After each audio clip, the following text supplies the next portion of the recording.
Hi, my name is Chelsea Koth. I am an INO psychology graduate student at Liberty University.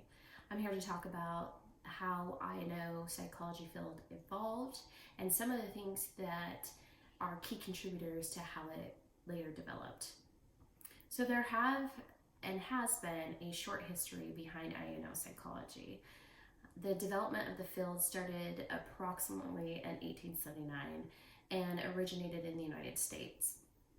INO psychology is characterized by the scientific study of human behavior in organizations and the workplace. The field of study evolved during 1917 when the U.S. entered World War I.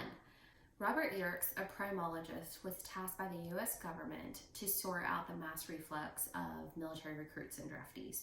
Yerkes and a team of psychologists developed two versions of intelligence tests, the alpha and the beta test. The alpha test was a written test for literacy, which was administered or could be administered to a large group of individuals and would take less than 1 hour to complete. It is the most common format of modern intelligence testing. The second version test, the beta test, was the test that had pictorials and illustrations. It was given to recruits or draftees if they failed the alpha test. The beta test wasn't considered a standardized test. However, because high school graduates was such a small percentage of the population at that time, it was a great alternative for the unqualified individuals. An example of the beta test included a maze, number of work, a picture task, and what was missing from a drawing. Individuals who failed both the alpha and beta test, they were given an oral examination. The selection and placement of military personnel was incredibly important, especially because they were operating large equipment such as tanks, heavy artillery, and those who were pilots. It was a difficult job to find out who was qualified for these assignments, and therefore these tests help measure the placement of these new recruits. INO psychology has several contributors, including Thomas Edison. Yes, Thomas Edison. He knew the importance of selecting individuals, especially those who were going to help with his progressive scientific research. One of his peculiar tests that he came up with was the soup test. It was where he placed a bowl of soup on the table where a salt and pepper shaker was close by. Now, if an applicant received the soup and without taste testing it, would salt and or pepper it, he knew at that time that that was not the right person for the job, because he was going to use conventional tests and already have this confirmed bias, therefore would not help the research along by using different methods that have been unused. A key contributor was Lillian Gilbreth. She became a professor of management and engineering at Purdue University, where she was the first woman to receive such an appointment. Once the Great Depression hit the United States, companies were forced to find new ways to reduce costs and be more productive. The field of INO psychology thrived outside of the United States as well. Professor George Elton Mayo, 1880 to 1949, known for his Hawthorne studies and large contributions to INO psychology, established evidence on the value of management approach and style. The Hawthorne studies were conducted at an electric plant in Hawthorne, Illinois. Originally, the study was conducted to see if lighting levels, work schedules, wages, environmental temperature, and rest would negatively impact an employee's performance. The Hawthorne studies revealed that employees' behavior is complex, and the interpersonal interactions between managers and employees play a tremendous role in employee behavior. One of those examples was when, during the studies, if the employees knew that they were being watched because it was more of a naturalistic observation, however, they did know that there was a study being conducted, they would work harder. even under different conditions. So we do understand that there are some behavioral issues that happen and could change the study outcome. The Hawthorne effect, it increased the focus of human relations in the workforce. In the 1960s, civil rights and the legislative actions increased the need for I&O psychologists, where companies needed to find better methods to recruit and select employees and use other motivational techniques for retention. The socialization process of I&O psychology grad students at Liberty University starts with the attractiveness of a Christian-based school.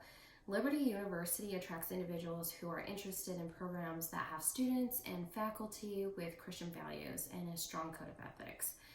Taking I&O psychology online also attracts diverse students with busy schedules that allow for school, work, and home life balance, offering resources, workshops, responsiveness from faculty, and other peer support. Each program provides course description, recommendations, and education plans. Every student at the end of the course is given a survey to complete with a comment section for personal remarks. The university offers payment plan options and periodically calls or emails when registration is open. An organization can reduce or prevent work-family conflict by being transparent. Balancing work and non-work demands is an essential aspect of every human life. I&O psychology research conceptualizes the importance of having a family, continuing education, and growing within a career. So work-life conflict occurs when work demands and responsibilities make it more difficult to fulfill your family role responsibilities. In that, some examples may be longer working hours of paid work that prevents one from attending family events. A stressful workload also increases mental and physical fatigue, which means there is a spillover that can occur. A spillover, or the theory of a spillover, consists of a person's attitudes, emotions, their ability to perform their work duty skills, and behaviors in one domain that flows from work to home or from home to work. And it can either be negative or in positive ways. Evaluating an employee's performance does not always relate to an organization and its goals. According to Campbell, 1990, employee behaviors are closely related to job performance, where an organization can formally evaluate. Following Campbell's model of job performance, it is necessary to evaluate an employee's effectiveness, their productivity, and the utility of that work. Effectiveness is the evaluation of the employee's job performance, the errors, and accomplished tasks, where productivity is defined as performance and effectiveness. For example, if I ask an employee to make or assemble 17 case cards and the employee averages 18 per day without errors, the employee is considered effective and performs at a higher level than the standard of work. Utility is defined as the work that is accomplished on average that consists of effectiveness. However, it doesn't yield competitive outcomes. If I were tasked to develop a performance assessment program for employee development, some of the techniques I would use to evaluate an individual would incorporate Murphy's 1989A performance assessment test. There would be competency tests specific to the individual and their daily tasks, process performance using hands-on methods, and job skills task rating. For example, managing a large group of individuals, it is important for job raters, the employees to self-evaluate, and the manager to select the overall rating. Department managers are responsible for developing and evaluating employee assessment tools, working closely with human resource personnel to carefully write rating tools that fairly evaluate employees based on the position description of work and the organization's requirements. Performance attitudes such as customer service, job efficiency, productivity, and ongoing educational requirements are all essential components to evaluate an employee's performance. I know psychology is an important field because it asks the questions: what makes people happy at work, and what motivates the employees, and how can we develop leadership styles that gives a better result of employee performance.